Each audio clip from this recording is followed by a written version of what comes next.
ali ku Next Edition TV njagala ogenda maaso n'okubeera nga nkwebaza nti kyokola kya muwendo mungi nnyo nnyini ddala ate era olunaku olwaleero tukomyewo n'ensonga nnyingi nnyo ezigenda maaso mu ggwanga bannange.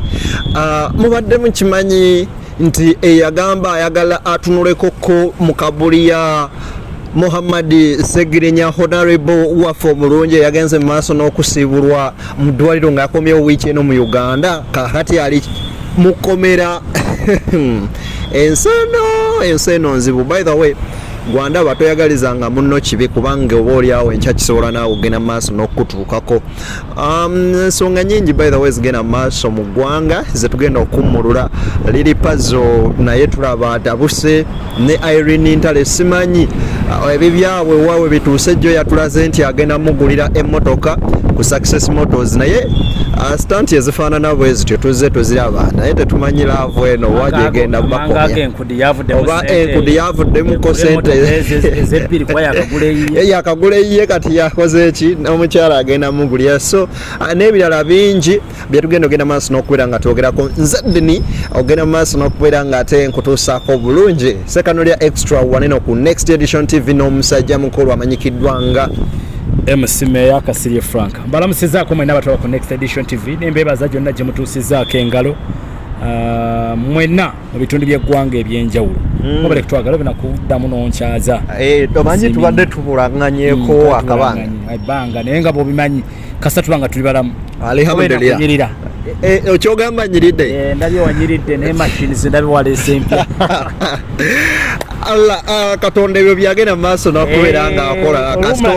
kasita omwesiga amanyi nafunayo okukandabirira kati sikyali jeni wawasa owaye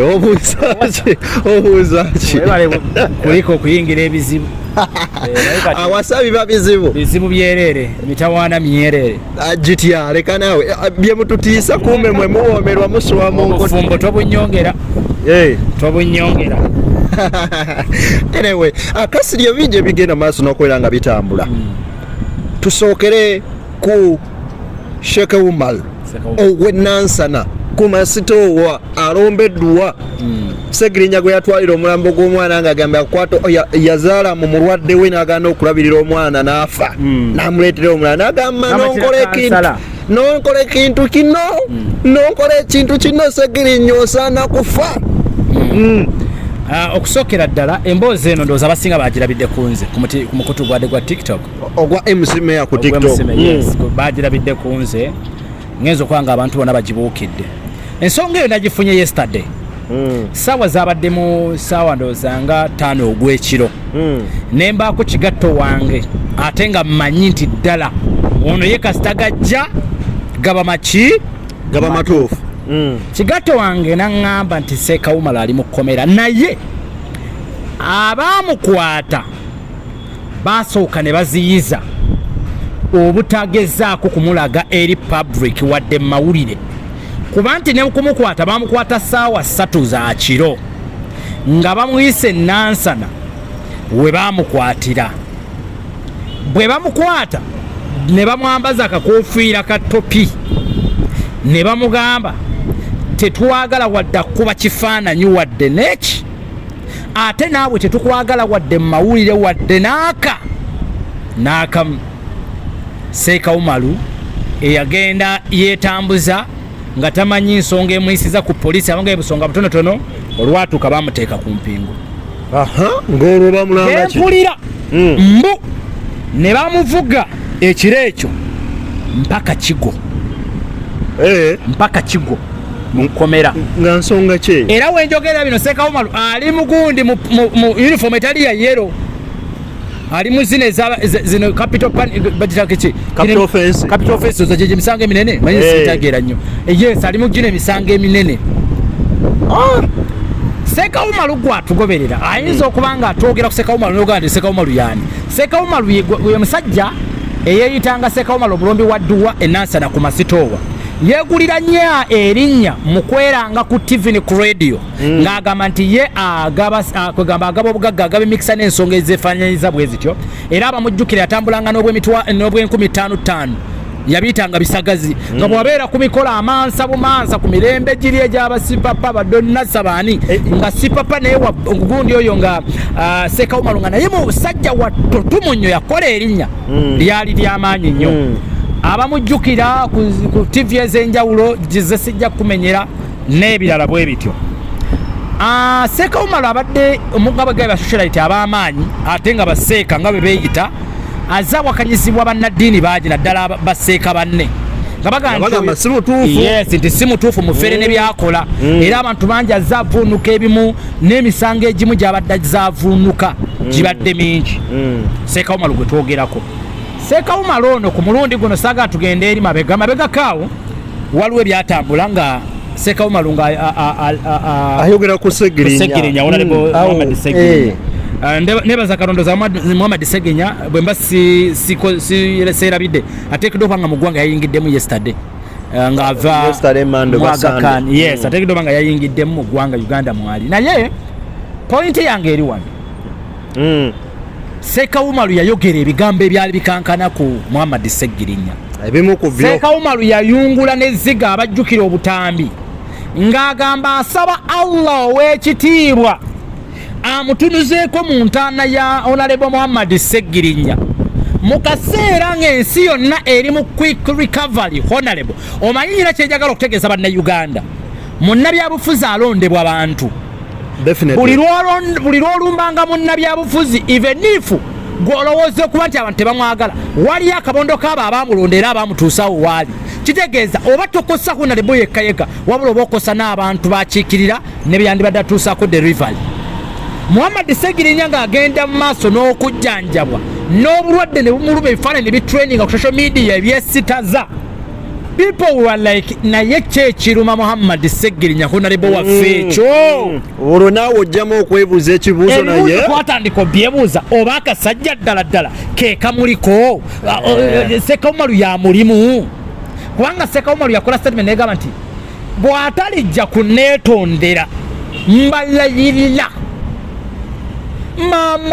maama wa Ssegirinya ne baani mugenda kukaaba amaziga ate ne boonajja wano maama Ssegirinya ng'okaaba amaziga sijja kukola ki sijja kubasonyiwa mutabani wammwe kye yankola nga Seka Umar bwannyonnyola ensonga ze by then agamba nti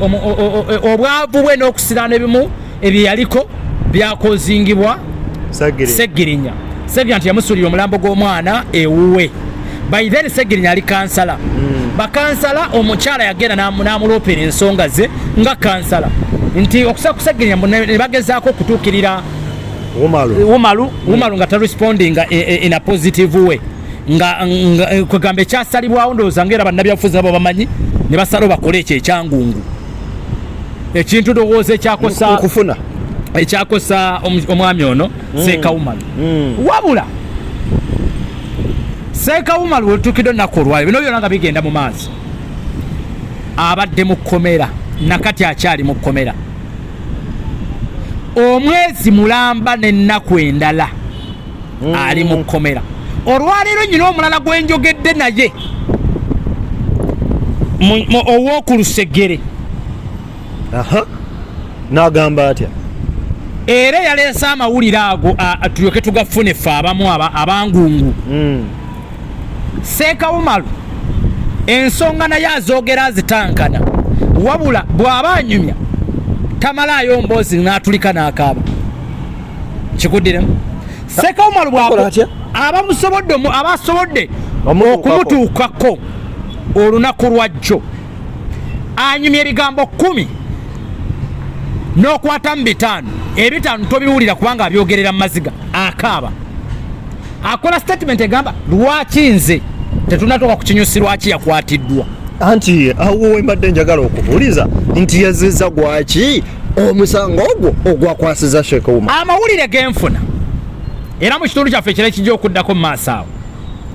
Seka Umar alina omwana mbu gwabadde alabirira ow'obuwala akaana kano kali myaka 13 ng'alabirira mbu akaana mbu ka muganda we mbu naye abadde aludde nako ng'akalabirira mundabirira ki eyali fazo no kamyaka 13 hayi abantu bagwa ensonyi bakagwa ensonyi okusakuseka omalaga nti abadde akalabirira era ng'akaweerera buli kimu kafuna buli service yonna mbu nga kitawe wako yes naye mbu waliwo omukulu omu ku mikwano gye eyamulukidde ng'oyo mukwano gwe obbiiwe baludde bonna ebbanga ddene mu bino ebizibu ebizeveera ku Ssekawumalu byamwegobesaako ab'eŋŋanda abako n'ab'emikwano abasinga mbu kati ng'omuntu gw'asigazza okwesiga abadde kyaliwo oyo era gw'abadde yeesigisa buli kimu kya bugagga kye buli kipapula kyonna mbu ne kaadi y'emmotoka gy'abadde avuga eyo kawunda eya white mbu ogaayi yagirina ag'omunda mbu gaayi ayina ensonga ze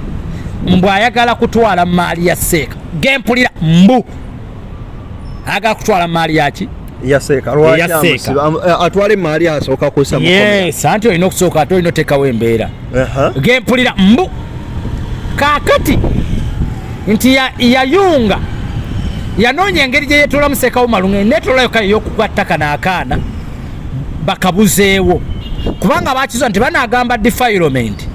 ripooti y'omusawo erina okuleeta obujulizi eraga nti abadde amukozesa n'ebirala nga bala tekijja kukola nga option yokka esigadde yey'okubuzaawo omwana ono kati famire y'omwana esituke ne bano babadde ayita abantu be babadde ayambirako omwana batandika okussaawo ekiboozi nti Ssekawumalu yasaddaaka omwana kakati nkiddamu mbu okusinza ku bya Ssekawumalu ag'omunda ye nga bwanyumya nti kuba Ssekawumalu yagamba omwana gyali bano bamukwese bukwesi bambulakmairinga baagala nti banteekeko omusango gw'okusaddaaka oba ogw'okuwa omwana nti yawambibwa n'asaddaakibwa naye kyebuzibwa wasaddaakibwa awambibwa n'asaddaakibwa akwatibwa nimugenda mu kooti abajulizi naye kakati ono amaze omwezi mulamba wa mukomera nga tatwalibwanga kwedde ono agamba nti Ssekawumalu yakozesezza essimu yakomera kwe yafunidde information okwetaasa akubira omuntu we amugee ti ŋŋendera awantu bwe wati ne bwe wati oŋŋambira abantu bwe bati ne bwe bati nfa bansiba naye nga n'ababadde beetoloddewo n'abasinga nti bamanyi ti Ssekawumalu ali mu ki yensonga lwaki bwe twayogedde emboozi eno yapenetratinze nnyo yagenze waggulu nti everyone was shocked ng'agamba what kyevudde omusajja bulijjo abadde musirifu okitegeera ebintu bibadde byagootana ali mu kkomera musango gwaliko gwa kidnapping ndowooza ate era at the same time mulimu ne mada kubanga bagaa nti omwana yamusaddaaka Ssekawumalu aba agenzeeyo ng'essuubi limuwedde agamba nti sente zandibadde zimuyamba zonna ayina kubanga avudde mu kkomera kyatalina ssuubi kuvaayo kati okategere kyatalina ssuubi nti agenda vaayo kati kubanga abayogeddeko baga nti wakumusajja bamutunulidde nga amaziga agakulukusa nga ku luno bukyanga awangula nsonga ng'eno erabika emuzito yeeko essuubi lyasigazza yabawadde ennamba ya pasita Bugingo Sheikh yagabye ennamba ya Seeka bano abagenze eyo yabawadde ennamba ya pasita Bugingo n'abawa n'ennamba ya Nabbanja infact abadde ennamba 3 eyokusatu awo gye neerabidde naye abawadde ya Nabbanja prime minister n'abawa eya Bugingo bakole kyonna ekisoboka okulabika nga bategeeza ku bantu bano nti Seeka ali mu kkomera aga pasita Bugingo mukwano gwe ne Nabbanja mukwano gwe abantu bano singa banaategeerako be bayinza okusitukiramu ne bamutaasa naye mu kugendayo jjukira nga badde tebeetaaga ensonga zigende mu mawulire Ssekawumalu atuuse ku leva egamba kubanga atayagala mu kusooka yali alowooza nti bijja kuggwera wano naye yatuuse n'alaba nga option yokka esigaddewo yekyo ekintu okwabika kigende mu mawulire osanga anaayambibwa Ssekawumalu waali talina wadde amuliko terina omu abadde amanyi kati ab'amawulire bokka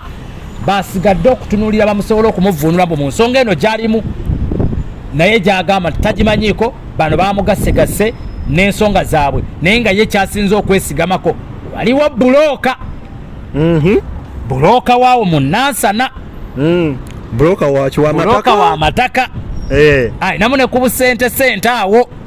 nti yali emabega w'okugoba kino kyonna okukiyunga okulabika nga bakola ki okulabika nga bamusiba twandibadde zino ensonga tuzigendamu in details naye because tanaletebwa mu kooti tekitujjaako ddembe kola ki kuzoogerako unless nga zituuse mu kooti bweziraba zituuse mu kooti awo nga tuzita tujjaga nti owaika tuzirekere kooti ezikole ki but at the moment nga